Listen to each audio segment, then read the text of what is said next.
Welcome to Eden Talk, the home of power-packed presentations and captivating conversations. Here, our discussions are dynamic, enlightening, and deeply nourishing for the mind.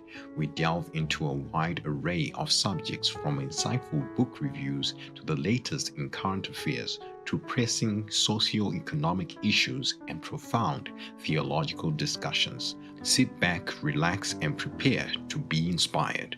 We hope you enjoy this episode.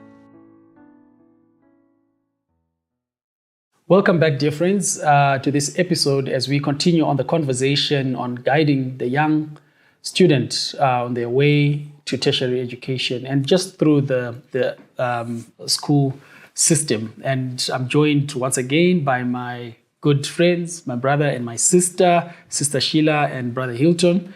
They are once again here to help us unpack this important discussion.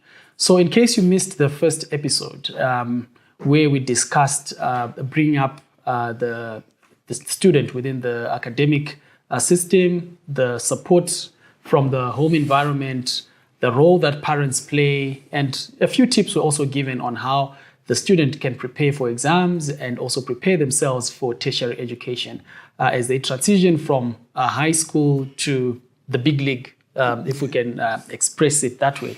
But we are back here by public demand, and we are here to discuss the homeschooling environment.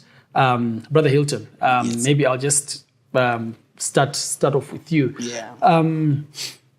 What is homeschooling?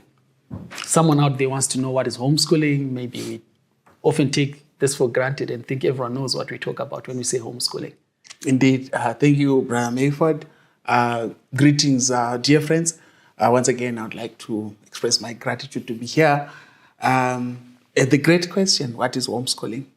And we won't dwell on the negatives of how it's approached, but indeed, there are instances in which you actually get so concerned as to how homeschooling will be rolled out maybe by parents or by a group of families when they've misunderstood what it is. But basically, and maybe an easy definition, homeschooling is an alternative to formal government or private schooling. Yet, when you opt for it, then it becomes compulsory for you because that's the only option that you have left. Mm-hmm. And when it's properly constituted, it should be registered and accredited. The way you're approaching it should be accredited by the government. Okay, so homeschooling is not just like, as a parent, I take the textbooks, I have them here. My child is not going into school, so I'm teaching them at home, so they are homeschooling. No, that is not correct, unfortunately. So it needs to be an accredited system of education. Accredited, number one, perhaps registered. So you have to register the scholars themselves. Mm-hmm. Perhaps the parent, if she's going to be the main educator, make the department aware if you've got teachers or tutors coming to actually instruct the children. Mm-hmm. Be open for them to come even and observe how it's being done. So that they are, if they are not happy, it's probably a waste of time. No qualifications will be issued out. Okay, so my brother here, Hilton, just spoke about the department coming to observe. When they come to observe, what is it that they are looking for? Okay, I think basically there will be. Thank you so much for having me again for the second time. I think basically what they will be looking at is that are you following the notional time, that which is prescribed by the government to say this is the police actually, whether you are following the correct what can I say the correct time that is supposed to be given per subject. Mm-hmm. Okay. So it means timetabling needs to be there. Even the annual teaching plans that we have, they are supposed to be aligned with those ones that are being used by those that are going to a normal school, which is not a type of a homeschooling. So they will be checking on all those things. That do you really have those in place? Okay. So again, for my benefit and probably the benefit of others who are watching this program, I thought homeschooling was just taking books as parents. You read, then you tell your child, this is what the book is saying, and this is what it is. Now you're telling me about, you say notional time, that how the day is structured. So I can't just say, today we are doing biology, today is Monday and it's biology day, and it's biology from 8 a.m. until the end of day. Yes. You know, at the end of the day, this child is going to be assessed, and the child is going to be assessed using the same assessment as those that are supposed to be going to normal school. Okay. So if you just say today, maybe you are saying we are doing biology until the end of the, maybe you just do biology for 1 hour and then you say go and play. Then it means this child is missing out on a lot of things that is, things that are supposed to be done by a learner who's actually attending school. Yeah. So in a way, you are just keeping your child at home but not doing anything. So this now triggers another question. Yes. And the level of involvement of the parent once they choose this kind of, you would think, and I'm just imagining this, right? You would think that today is a cold day. I'll wake up when it's a bit warm. Then we can start school and I'll see how the day progresses. Then if the temperatures are still not good, we can quickly call it a day and we can catch up when it becomes warm at some point. So I just want us to for the benefit of the caregivers, the guardians, the parents, what does it mean when it comes to dedication to take a child through? Yeah, thank you, Uncle. I think linked to the term that Sister Shelley just brought up, notional time, is very critical because that's what informs the timetabling. That's what informs the flexibility or inflexibility thereof of how you package and implement homeschooling. Basically, when we bring up notional time, we are saying the hours that a child gets for math. Maybe if you use maybe more layman terms, contact time. Okay. The time Jill spends with the math tutor is stipulated by the government, but it is probably more than the time that Jill spends with the creative arts teacher. Okay. So that's number one. Notional time differs per subject. And then, so that's an important part. That's important. So each subject has its required amount of time in a week. Indeed. So it's not that it's just the time is distributed equally. No. Okay. Sorry for interjecting. You're going to the next So point. Once that has been understood across all the subjects, it then informs how the day is going to look, what the day is going to look like, and then the day obviously grows into a week, and so forth, and so on. And therefore, the day of a homeschooled child should be structured. Structure is very important from the outset and regardless of the grade or the age level.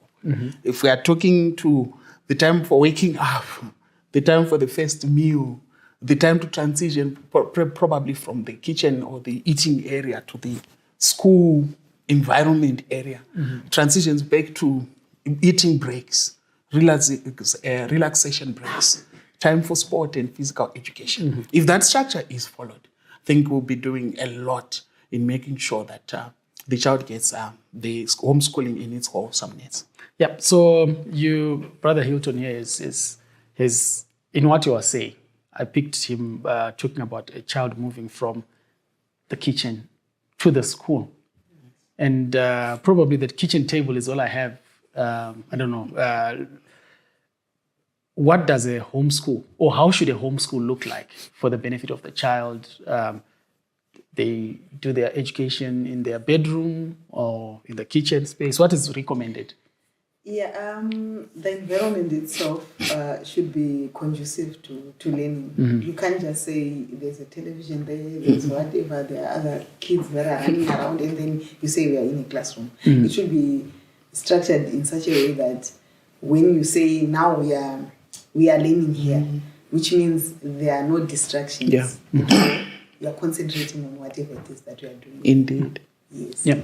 You want to chip in? No, not. I was just agreeing with Sister Shelley, but maybe quickly adding the different learning strategies that are out there. Just maybe to mention a few. The teacher in this case, maybe the parent or maybe the private tutor, should be aware that humans or children in particular learn differently. So your setup should speak to the audio sensory approach to teaching, the visual, the tactile. So like Sister Shelley is saying, if there is TV or radio belting out some music that has nothing to do with the lesson, then it's distracting the lesson. But maybe if there is music that speaks to creative arts, then it's okay because it's audio for the lesson.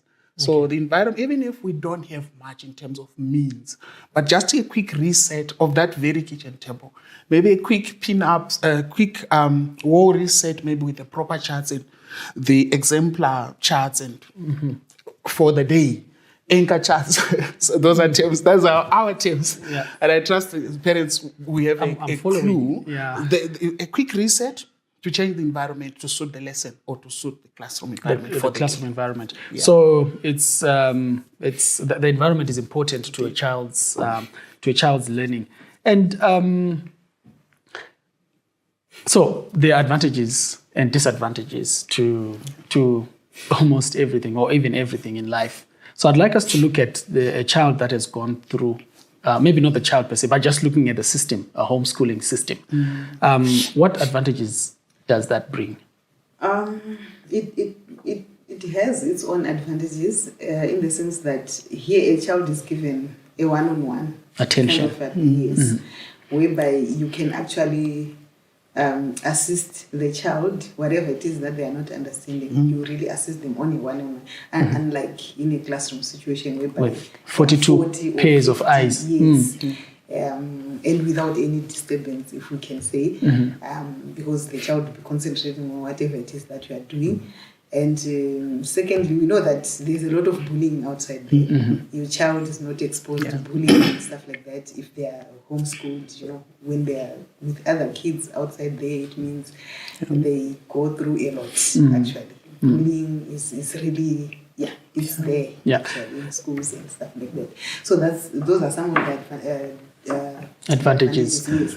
And the fact that you also as a parent, if you are the one who's homeschooling your child, you get to understand your child's developmental stages, that okay, from here now my child is able to do this. You understand more, you become more involved as a parent by homeschooling them. Yeah. So there's more contact time between you and the child. And also I've heard this argument that you've got a certain set of moral values that you want to uphold within your home environment. Exactly. So the homeschool also kind of insulates your children from external influences as one. And to you, my brother, let's talk about the negatives. Yeah. What are those that you can maybe come from the top of your head? We spoke of structure earlier to say if you are really keen to make it successful, then you have a structure and you keep to it. But I think the greatest demerit there when you are educating your children from school is actually flexibility itself as well. Because the possibility or the potential of less structure is very high. Okay. If maybe you are not really careful. On the other, yes, we are getting rid of peer pressure, maybe per chance, and we're protecting our children and insulating, if I can borrow it, from bullying and other negative influences. But the very exclusion of the children from society, from the macro society, it comes also with its own challenges that may actually be a huge problem, even going into young adult life and adult life as well. And even as you speak, I'm thinking that as a parent, I may be tempted to make some savings in my child's education and take this as a model so that I can make some savings. Maybe I'm good in languages that won't make me good in sciences. So I cannot be an all-rounder. As a parent, I cannot be. Or maybe you can identify one good tutor who's good in science subjects, but may not be good in commercial or art subjects as well. So again, that aspect comes as a negative. Indeed, I think you touch on a very important point because the possibility of having fewer resources generally as compared to a fully constituted school. We cannot run away from that. From the most purely resourced, maybe government schools, and we say that with the utmost respect, to probably the most well-resourced ones, you lack somewhere as a parent or as parents. And so therefore that then speaks to how much you're outsourcing when you are not at par, and also to physical resources where you probably needed computers for a certain subject, where you needed maybe new software for computer applications technology, for example, the biology lab, the physics lab. So resources will always come. The conversation will always be up, and we probably will be found wanting here and there. Okay, that's an interesting take to it. And I'm also looking at which probably we've touched on to a certain extent. Then it speaks to investment into the child's life.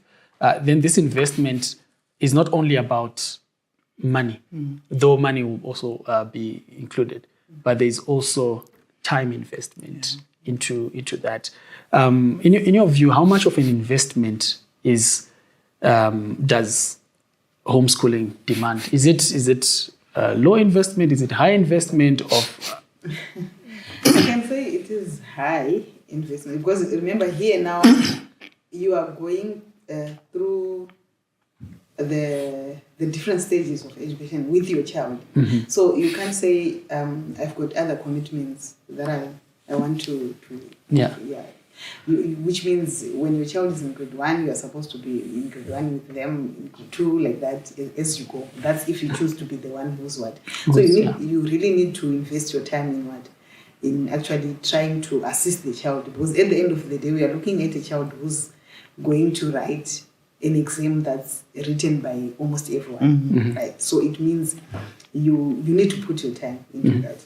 And like when they are in school, there are different teachers who come and teach them this subject, and then they go out and as a parent, you need to, if you are the one who's teaching them, it means you need to research a lot, because you can't be an expert in like what you have said in all the subjects. You may be good in maths, but you are not the other subject good in these other subjects. So you need to research. So in other words, you're going back to school. You're actually going back to school. Yes. So it's a lot. So when we see that back to school sign, we're also looking at the parent as well. The parent who's homeschooling. Who's homeschooling their child. They actually have to invest that time and go back and really understand this concept. And so this also brings another question then. What would you say are the qualities of a good educator or good teacher, right? And I'm asking this in the sense that should a parent want to be the one to take their child, as my sister said, from grade 1, move them, So what qualities do you look at when you say, this is a good teacher? That question is loaded. So unpack it. It is. Okay, so you'll take Tim on the question, then we'll, but I think perhaps the greatest of them all is to be a good role model. I think for me, over and above the hard skills, the hard qualities of education which are taught and learned in the lecture room, I actually think it is the soft qualities of the human being that they supersede the technicalities of setting up the board and explaining a formula, laying out an experiment set. So I think the best that comes out as I speak is being exemplary. Be a role model in everything that you do, that the children consume by sight or by hearing or in any other method that I probably cannot think of now. So it speaks to your behavior management, your love. Do you inspire hope? Do you inspire them? When we start talking about let's be quiet, that should come right at the and when you have won them over, Okay. with your soft skills, Okay. are you caring? Do you exude love? Do you have strength of character?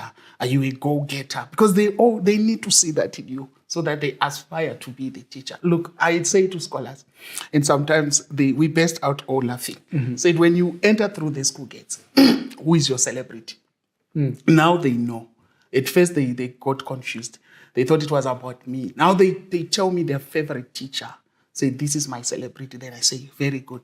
School is your television. Okay. When you come to school, you're coming to listen to your celebrities. Your parents pay fees to listen to me. And obviously, it's metaphorical. But I'm trying to be practical in saying that's how important school is. You are coming to spend 8 hours of your day with people who really matter. So when a child looks at a teacher, they should see a role model. Do you want to add on the qualities? I wanted to say it's funny what he's saying, that teachers are taught how to be parents to kids that are not theirs. Okay.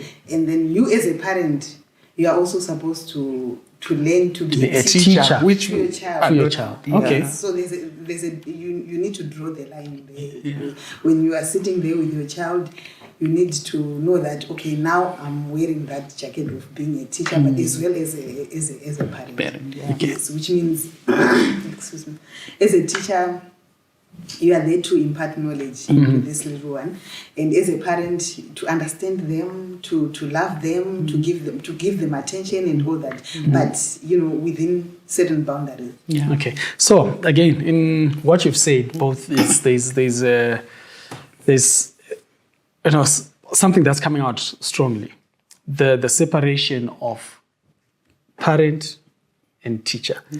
How easy is it from serving the child their breakfast in the morning to say, eat your breakfast quickly, we want to start.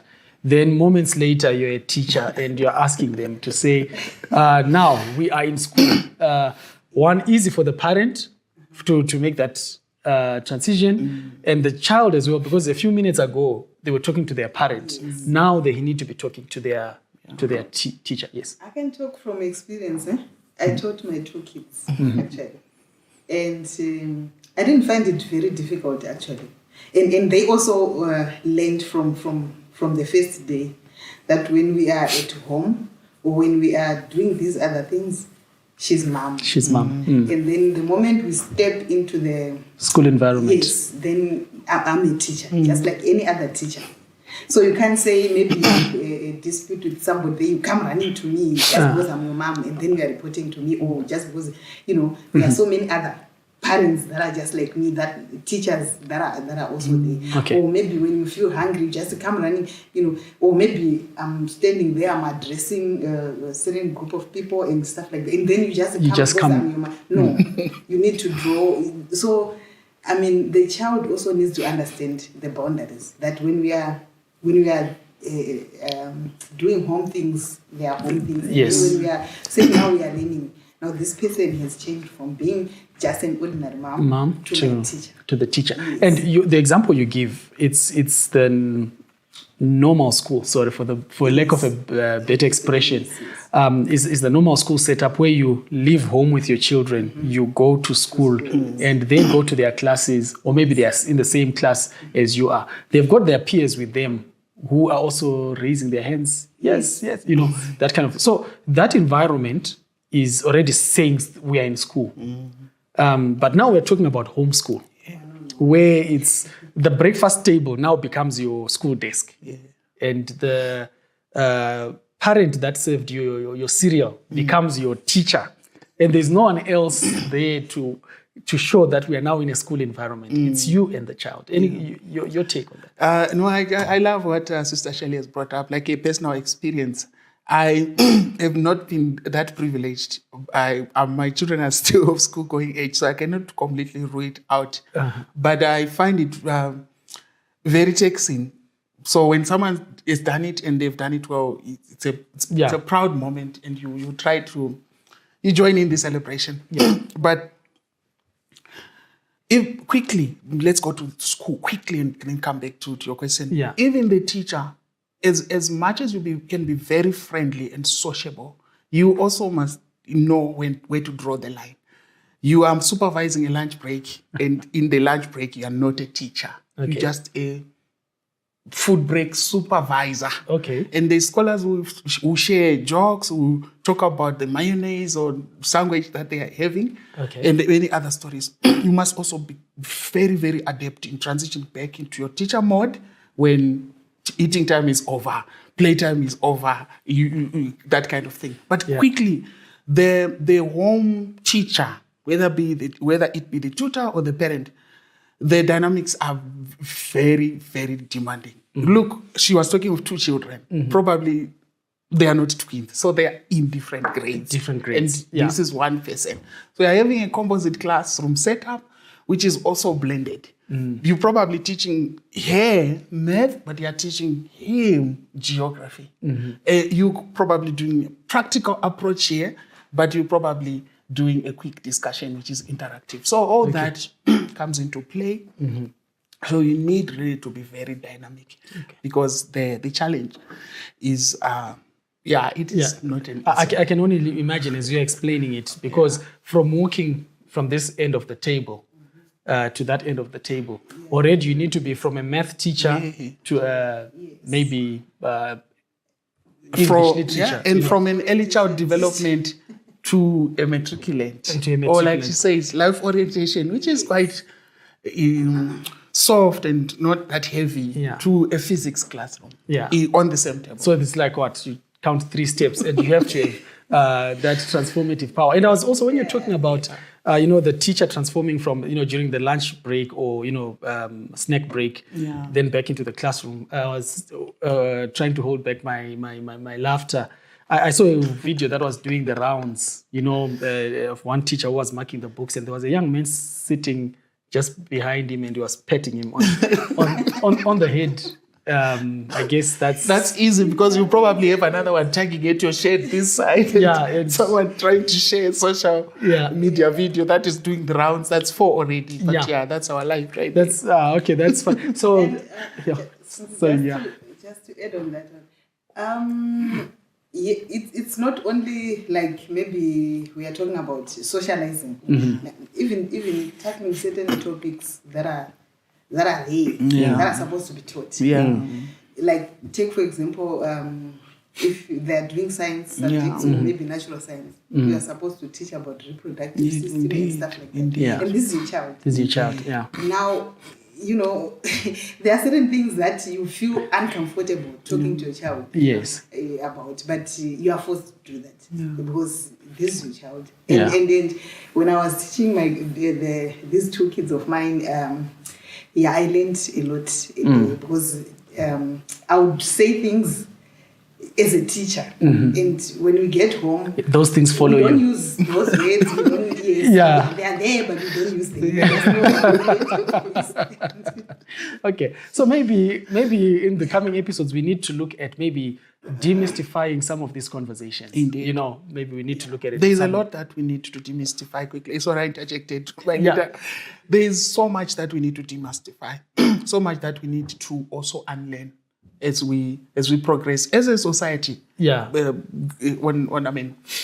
Broadly, but as friends, like the 3 of us, and as church societies, there's so much that we need to unlearn in order to actually learn more. There's so much that we need to do, that we hold dearly, but that is full of mystery. We must demystify it and move on. Yeah, thank you for that. And again, to you, our viewers, the purposes of these conversations are just to trigger the thought in you.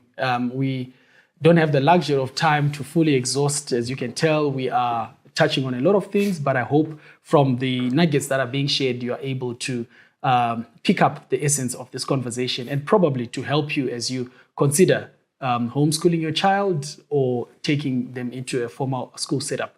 We're going to take a short break, and when we return, we will wrap up this conversation looking at the challenges or the potential challenges of a child that would have gone through a homeschooling system and now need to transition into a tertiary education, and for the first time, they are setting their foot on a public campus. Please don't go away. We'll be right back.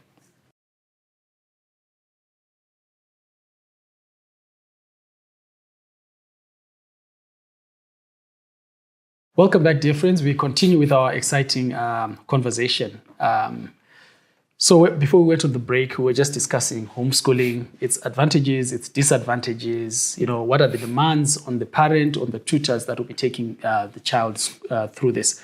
And a question I'd like to pose to you now is, how important of a decision is it for parents or guardians or caregivers to choose between either taking their child for homeschooling or into the formal schooling system?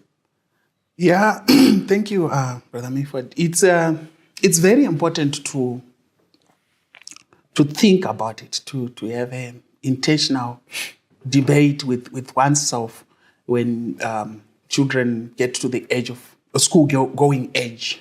One writer I've been reading recently says we need to be careful as to what is the goal of true education. What is the goal of true education? Is it just to get an academic accolade, certificate, diploma, and go out into the world and make money? Mm-hmm. Or it is to become a complete person that is of service to the world? Okay. There is a quote, and I will probably not credit it. The true object of education is to fit men and women for service by developing and bringing into active exercises all faculties in this world, and for the higher joy of the wider service of the world to come. So when we think of should children be homeschooled or should they go to a conventional school, I think we should also think in this manner, in this fashion. Mm-hmm. I had the privilege to teach in a boarding school. I never went to boarding school myself, and all my young life, I wished I had gone to a boarding school. When I finally worked at a boarding school. So when you finally went to boarding school? I said, I wouldn't want this for my children. Okay. Because of the way the parent is taken out of the picture. The picture for 3 months plus.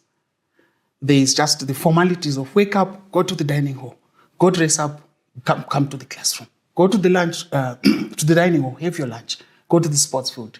5 o'clock, go quick, take a quick shower, go to the dining hall, go study. You don't even know if they are following any timetable. Go study for 1.5 hours, go to bed. And so, for me, it is when we fully understand the reason why we need to be educated in the first place, then we use that to decide homeschooling or not homeschooling, and even when they go to school, which school and what kind of schooling is that there. All right. So you've also again touched on another subject. Maybe we need to look into boarding school. Boarding schools. Yeah. We need to look at in the future. And with all the conversation we've had on homeschooling, and also borrowing from the previous episode where we were just talking about the preparation of a young person as they step out into the bigger world of education. So a child that's coming out of homeschooling and for the first time in the university is the first time they ever get to sit in a classroom setup. What are the things to look out for? What are the blind spots? What could be the setbacks? Okay, I think I need to concur with what my brother has said here. To say, as you are educating your child, it's not just for that child to have a certificate. But you also need to impart certain skills, or social skills, actually. Social skills that will also assist them to live well or to become a better person within the society. Because it's not just a human being who's going to go through school and then they live on their isolated as an individual, but they're supposed to learn how to socialize. So it's very important for each child to learn the social skills, or how to even to respond to certain questions when someone is asking them, or even to react to certain things. You find that someone may crack a joke and you are not used to that type of a setting, of humor, and it offends you immediately, and you just So there are certain things that a child needs to learn other than just books. They need to learn to socialize with other people in them. So these ones that are homeschooled, in most cases they find it very difficult now to go out Adjust there and adjust and socialize and even sharing things. We know that when a child is growing up, if they learn that, okay, this is my space, sometimes they don't want anyone to invade their space. That space. It's Yes. theirs. So it's their own space. And now here they are where they are supposed to share most of the things or 3/4 of the things in their life. And it becomes, a bit difficult for them to accept such a change. Yeah. So we grew up by this mantra, sharing is caring, and we've said it to our own children, sharing is caring. But now the reality is now they are in a public space, and now they need to exercise that sharing is caring. Your thoughts on a student stepping into varsity and coming out of homeschooling setting? I think thank you, Uncle Mefod. I think I'll just piggyback on Sister Shelley. I think culture shock is the biggest one, and it transcends all spheres of the young person's life, from even boarding a public bus, or maybe all they knew was a trip to the mall over the weekends. That's basically it, and maybe church trips and all that. Then let alone bigger social issues, cultural issues, religious issues. And now that you are not canvassed by your parents' proximity to you and nearness hovering over you all the time. Now you have to take educated decisions yourself outside of the help of the parent, from eating out to choosing sport to joining certain society clubs on campus we touched on this in another episode, to budgeting and all that. You don't have the insulation of the parents anymore. So for me, I think that is the greatest one. Culture shock. You meeting people from, and this is not just idiomatic. You are meeting people from all walks of life. All walks of life. Literally. Yeah. Some have watchmen on their tongues that watch, the words that come out. Some don't. Some don't. Any word can be said. Yeah. And probably some of these words, you're hearing them for the first time coming out of a human being's mouth. And you probably were not exposed to such. Indeed. And that can give you a shock. Yeah. Just to add on that one, I think it's important as a parent when you are choosing to have homeschooling as the type of education that you want your child to go through, because as much as we may say hate public schooling, they benefit a lot. Kids benefit a lot from interacting with each other, and maybe that which they cannot share with you as a parent, be it you are a teacher or be it just a parent, they can be able to share with somebody who may give them a certain perspective to say, you know what, I'm going through the same, but I'm dealing with it in this manner. And it works. And then they try that. Of course, we are not saying ideas that they get outside, they are all okay. But we are saying sometimes, or to a certain extent, it's also helpful. Indeed. Thank you very much for that. So I think we are at the tail end of our conversation, reflecting on the previous episode that we've had and this current conversation that we are having. And by the way, if you missed the initial episode, please look for it. You will find it on the Edenvale SDA Church official page, and please go through it. There is a lot discussed there. So reflecting on all that we've said so far, what would be your parting shots or your remarks as we wrap up this conversation? Yeah, I think I would like to say maybe we need to firstly just understand that a human being is a human being. We are we function in different we are sort of like, what can I say?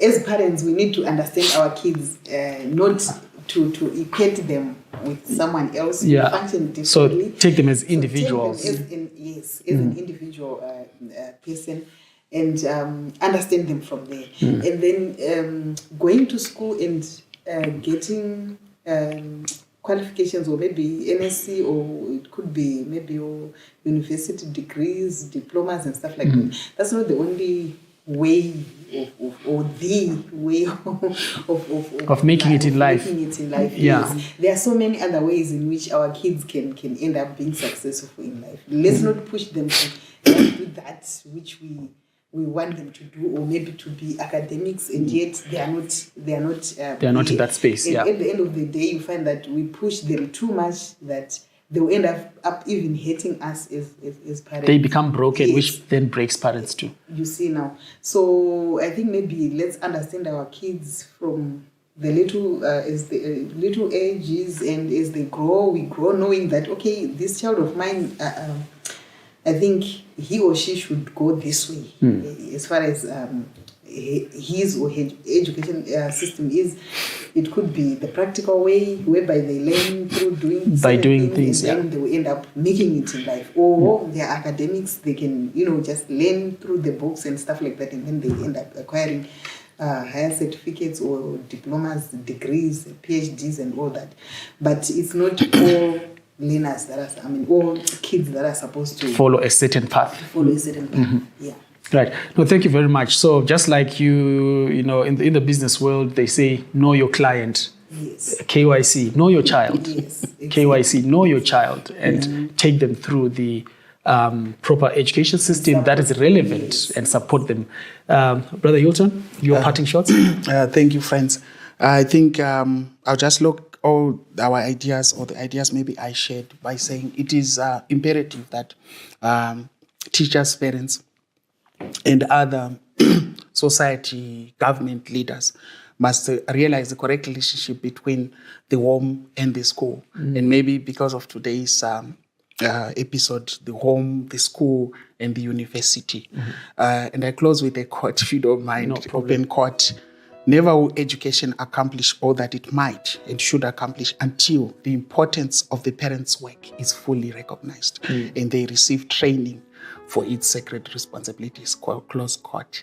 So linking to even homeschooling, the society, the church, the government must actually train parents even to become better home educators. Thank you.